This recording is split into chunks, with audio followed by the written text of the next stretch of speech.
when I was a child, but when I was a young adult, I remember that we didn't have a contemporary dance in Croatia since it was a communism. So contemporary dance came with individuality of a person, so it was possible to create something on your own. And I remember that we had free dance classes, and one of my teachers was Milana Broš. She was a pioneer of contemporary dance in Croatia already then. She was still very experienced. She was big in 70s. And I remember those classes very well, and I think it was then when I really got interested in dance. So yeah, she was one of the teaching artists I strongly remember impacted my path. Someone that really sticks out to me is actually a teaching artist for Art Score right now. So it's an honor to be, working alongside him in a way. And that's Roberto Ascalon. So I first met Roberto, as a poet who was kind of interested in social justice, and he would come through, right? And, what really just stuck out to me about Roberto is that I'd never met someone, at my age, met him when I was like 16, who was just so passionate about the truth, and about poetry. Like, he really just lived and breathed it. And, it inspired me to say, oh, you can be that way, you can be so kind of filled with that art form,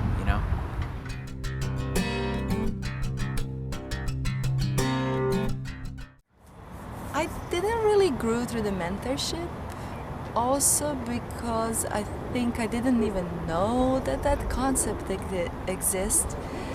So I was basically always the oldest kid, and I think I was the one who was supposed to be responsible for a lot of things.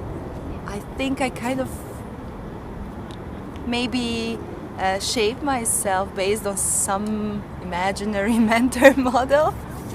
Yeah, I don't think I have a mentorship. Well, one of the ways that Roberto mentored me was through slam series, right? So poetry competitions. And so I had my poems, and I would go to Roberto and ask him for some advice, on how I can edit these poems, how I can perform them, right? And something that he really just hammered home for me was he challenged me to be myself. And in poetry, it's really easy, as in a lot of art forms, to want to copy other people or copy the style of how people perform their poems, right? But when I would perform, Roberto would always stop me and be like, you need to take the mask off. You're still wearing like a mask. You need to be more you. And that's something that really sticks with me, and something that I today challenge the youth who I work with to be more themselves, in their performances as well, in their writing.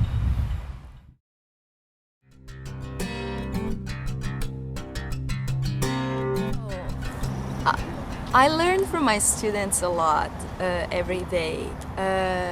They are really honest, and I really love working with them. One of the things I like working with them is because they're very honest, they're very direct. Whatever they think, they say to you straight away. So I'm learning every day, and also shaping the work that I prepare for them based on the feedback that they give me. And I really enjoy that immediacy, directness, and honesty, and their joy. I know when they say something, they mean it. So that's beautiful. I learn a lot from them every day. Well, I think an advice for teaching artists is just to be true to themselves, who they are, and everybody has a different way. And I think the beauty of it is that we are all different, and we all have different approaches to kids. And I think this is something what for me works well, is that I'm honest to myself, and then they recognize it. That's the only advice I can give. Well, I think I learn from my students all the time. Like, I learn about, pop culture and stuff that even, I'm 23 years old, I'm already out of date. I'm already, I'm late on so many things. And so they have to keep me updated on, what's going on, what people are thinking about, what people are talking about. But I think they also teach me to have hope, because I'm always pleasantly surprised, in building with young people of, the things that they're aware of in the world, and that they really care about the world, that they're not really this apathetic generation of, youth that, doesn't plan for the future or doesn't think about the greater good, right? They're always kind of portrayed as, right? And so I think that's a really important thing that they teach me. As far as advice for another teaching artist, advice that I would give is to, when you're creating your lessons, right, think of what your students are interested in and then combine that with what you're interested in. And so when both of you are passionate about something, you can bring your passion and you can fire that up in them, and that can create a dialogue, and so always, starting from a place of interest, Yeah.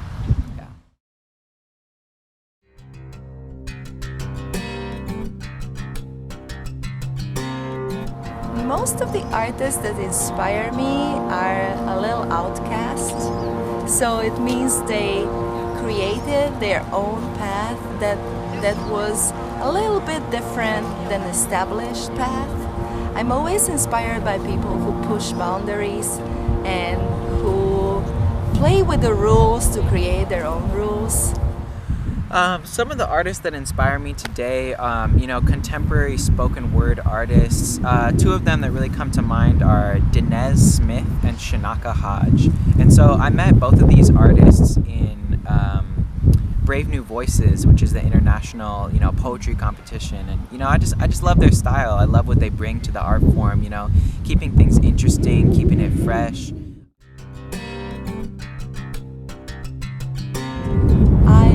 Try to listen to my students a lot, meaning that sometimes they know I prepare some things for them, but then they don't really work.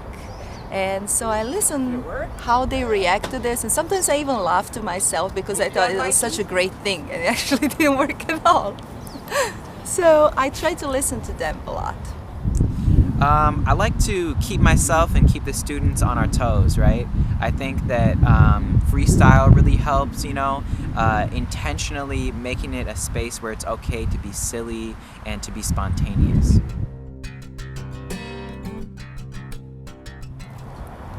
I love that I'm having a lot of fun with kids, that they make me laugh so much.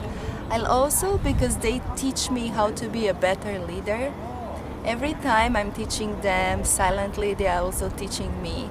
There are always new situations that we have to resolve on the spot, and being a person who can really guide and lead the kids, and also that everybody enjoys that, it's a hard work.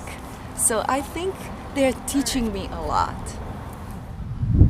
I think something I love about being a teaching artist is having the privilege of hearing the stories that young people carry, especially being a poet, right? Being a poetry educator. I think I'm able to just hear that brilliance, of this next generation. And as I kind of mentioned earlier, to just be excited for the torch that they're taking up.